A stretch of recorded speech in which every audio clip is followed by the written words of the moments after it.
Bienvenue sur cette chaîne YouTube dédiée à ceux qui veulent utiliser le droit comme outil au service de leur réussite.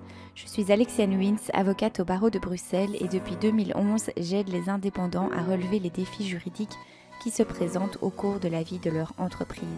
Sur cette chaîne YouTube, je vulgarise le droit et partage avec vous des trucs et astuces issus de ma pratique. Pensez à vous abonner parce que comprendre, c'est déjà avancer. Bonjour, aujourd'hui je voudrais vous parler de l'Assemblée Générale dans une SRL. Qu'est-ce que c'est l'Assemblée Générale? Quelles sont les décisions que prend l'Assemblée Générale? Comment ça se passe, les majorités, mais surtout aussi les problèmes que la répartition de l'actionnariat peut engendrer dans cet organe de la société qu'est l'Assemblée Générale et quelles sont les solutions pour essayer de remédier à tout ça. Comme c'est un sujet très théorique, vous le voyez, j'ai profité du beau temps et d'un petit séjour, d'un petit week-end prolongé pour vous proposer ce sujet, pour rendre ça un petit peu plus agréable. Donc on va parler de tout ça dans cette vidéo. Donc tout d'abord, qu'est-ce que c'est l'Assemblée Générale? L'Assemblée Générale, c'est l'organe dans une société qui réunit tous les actionnaires. Donc c'est ce qu'on dit, ça s'appelle l'Assemblée Générale des actionnaires. C'est quelque part le rassemblement de tous ces actionnaires et c'est à l'occasion des réunions de l'Assemblée Générale que les actionnaires vont prendre toute une série de décisions concernant la société. Ça veut dire quoi? Ça veut dire qu'en fait, les actionnaires, on l'a vu dans la vidéo précédente, ils ont fait des apports à la société, ce qui leur donne droit à des actions. Avec ces actions, ils vont avoir un droit de vote lors des réunions de l'Assemblée Générale. Et le principe, c'est que une action donne droit à une voix dans les décisions de l'Assemblée Générale. Donc, si vous avez, disons, 45 actions, vous allez avoir 45 votes. Et ce sera proportionnel au nombre total des actions de la société. Donc, on le voit ici, ça vous donne un certain pouvoir en tant qu'actionnaire sur les décisions de la société. Alors, il faut bien comprendre aussi que l'Assemblée Générale, elle prend des décisions concernant la société elle-même. Comme par exemple, la modification des statuts, l'approbation des comptes annuels, la distribution des dividendes, par exemple la vente de la société, le rachat d'une autre société, toutes des opérations aussi sur le capital, comme l'augmentation de capital, la réduction du capital, ce genre de choses. Bon, il y a encore toute une série d'autres décisions. Ici, je ne vous donne pas la liste complète, mais vous voyez que ce sont des décisions vraiment relatives à la société elle-même, à son existence, à ce qu'elle fait. Et c'est aussi par ces décisions de l'Assemblée Générale que les actionnaires peuvent quelque part contrôler ce que fait la société. Il y a aussi une grande décision importante dans l'Assemblée Générale, c'est la décharge des gérants, ou des gérants, des administrateurs de la société. C'est-à-dire l'Assemblée Générale approuve toutes les décisions opérationnelles courantes que les gérants ont prises pendant l'année précédente. Et donc, ça leur permet d'avoir leurs responsabilités qui soient couvertes par l'Assemblée Générale. Bon, je ne rentre pas dans ces détails-là, mais donc vous voyez que c'est le moment dans l'année où les actionnaires peuvent vraiment exercer leur pouvoir dans les décisions de la société pour veiller aussi à ce que la société soit en bonne santé financière, que les bonnes décisions soient prises. Il y a aussi des décisions stratégiques qui vont se discuter. Et comme les actionnaires ont mis de l'argent ou ont apporté quelque chose dans le capital de la société, eh bien forcément, ils ont un droit de regard, ils ont un droit de décision sur ce qui est fait de cet apport. Le but étant évidemment de faire fructifier cet apport et mener la société vers de la croissance, de la prospérité, etc. Évidemment, ils ont un intérêt à ça, puisque si la société est en bonne santé, elle pourra prendre de la valeur, elle pourra éventuellement, si c'est dans la stratégie, distribuer des dividendes, etc., etc. Donc tout ça, c'est très important. Maintenant, pour prendre les décisions lors de l'Assemblée Générale, il faut avoir des majorités Alors, il y a des conditions en termes de présence lors de l'Assemblée générale et aussi en termes de majorité de vote. Donc, il y a deux types de quorum qui sont importants à prendre en compte, de savoir est-ce qu'il y a assez d'actionnaires présents lors de l'Assemblée générale. Ils peuvent aussi se faire représenter selon certaines modalités. Et il va falloir aussi voir, par rapport aux décisions à prendre, est-ce qu'on a une majorité des voix. Et là, vous allez voir le problème. Vous le savez, on est ici dans une série de vidéos consacrées aux pièges, quelque part, dans les petites sociétés qui peuvent se présenter.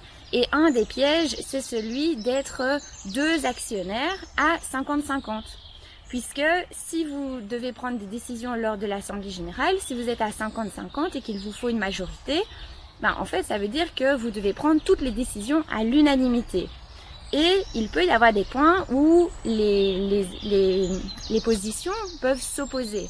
Il peut aussi y avoir des petits conflits latents qui vont mener à finalement une opposition systématique entre les deux associés, entre un qui dit oui, l'autre qui dit non, inversement, et ça devient un petit jeu et en final la société en pâtit parce que ça bloque littéralement les décisions.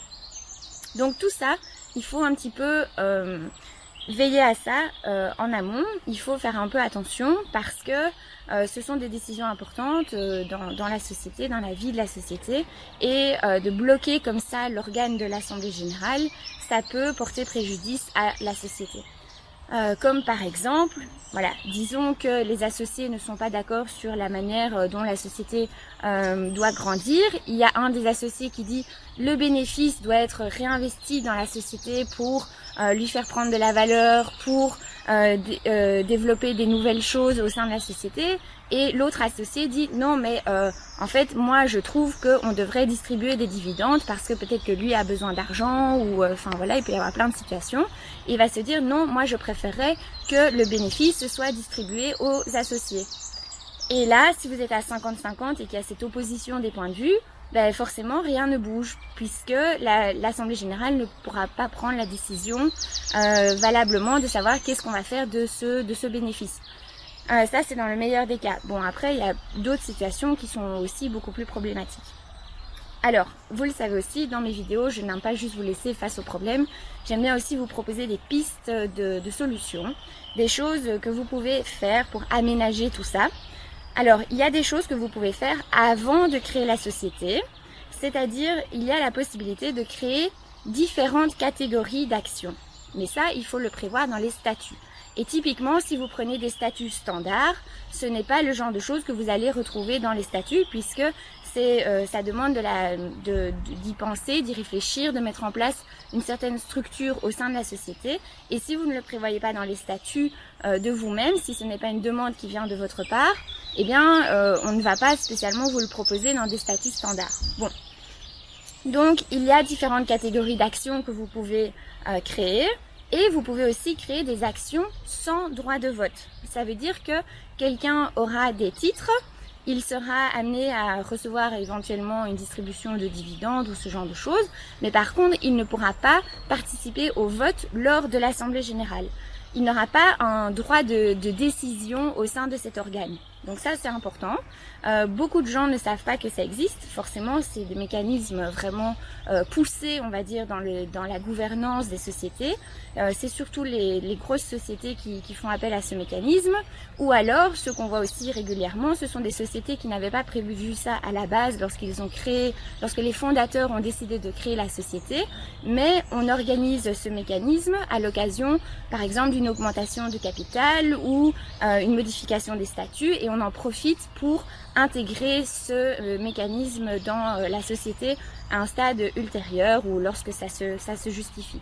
Mais ça peut être intéressant pour vous au moment de créer la société. Donc voilà, je voulais vous partager cette piste-là. Deuxième chose que vous pouvez faire, c'est aussi dans les statuts de la société, vous pouvez prévoir que certaines décisions nécessiteront des majorités spécifiques lors de l'Assemblée générale.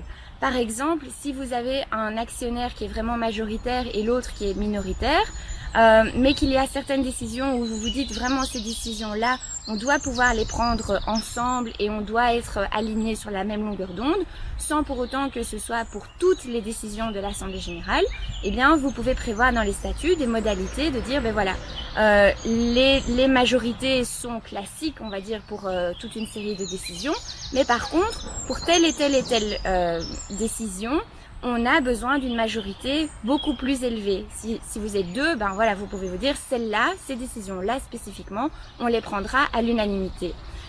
Donc là, c'est aussi des choses que vous pouvez organiser dans vos statuts. Et la troisième possibilité que vous avez pour organiser vos relations entre associés, pour essayer d'aligner vos intérêts et d'être sûr d'être sur la même longueur d'onde, c'est de prévoir des pactes d'associés.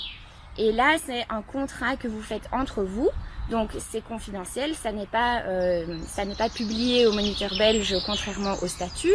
C'est quelque chose qui est vraiment entre vous, mais vous pouvez décider de certaines lignes stratégiques, de dire, ben voilà, par exemple, on se met d'accord pour dire que notre intention, c'est de réinvestir les bénéfices dans la société pour la faire grandir, ou alors, au contraire, de dire, ben voilà, pour les dividendes, on a telle et telle optique.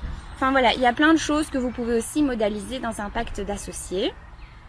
Pour essayer de garder cet organe de l'Assemblée générale aussi serein que possible et pour permettre aux décisions d'être prises. Voilà, donc ça, ce sont les petites pistes que je voulais vous présenter. Ce sont des pistes qui sont encore fort sous-estimées. De plus en plus de gens parlent des pactes d'associés et ça, c'est très bien. Mais il y a aussi la possibilité de modaliser vos statuts. Et j'en parle aussi à l'occasion de la réforme du Code des sociétés et des associations, puisque à l'occasion de cette réforme, toutes les sociétés existantes vont devoir adapter leur statut avant 2024. Bon, il y a encore le temps, mais voilà, comme ça, je vous parle aussi de ces possibilités-là. Et toutes les nouvelles sociétés qui sont constituées à partir maintenant du 1er mai 2019, eh bien, il y a toute une refonte du Code des sociétés. Et ça vous permet aussi de, voilà, c'était déjà le cas avant, mais vous pouvez vraiment profiter de la création de votre société pour modaliser toute une série de choses dans vos statuts. Voilà, donc si vous avez encore des questions par rapport à tout ça, voilà, ça reste un sujet un peu théorique et un peu abstrait quand c'est pas lié à un cas précis. Mais donc si vous avez encore des questions, n'hésitez pas à les poser en commentaire. Je vous fais un live sur YouTube le 29 mai prochain. On aura l'occasion de discuter ensemble. Si vous avez des questions, ben voilà, posez-les en commentaire. Et puis si vous voulez être accompagné pour votre projet, vous savez ce que vous avez à faire. Moi je vous dis à très bientôt pour la prochaine vidéo. D'ici là, likez la vidéo, abonnez-vous à la chaîne YouTube et partagez autour de vous. À très bientôt, ciao ciao.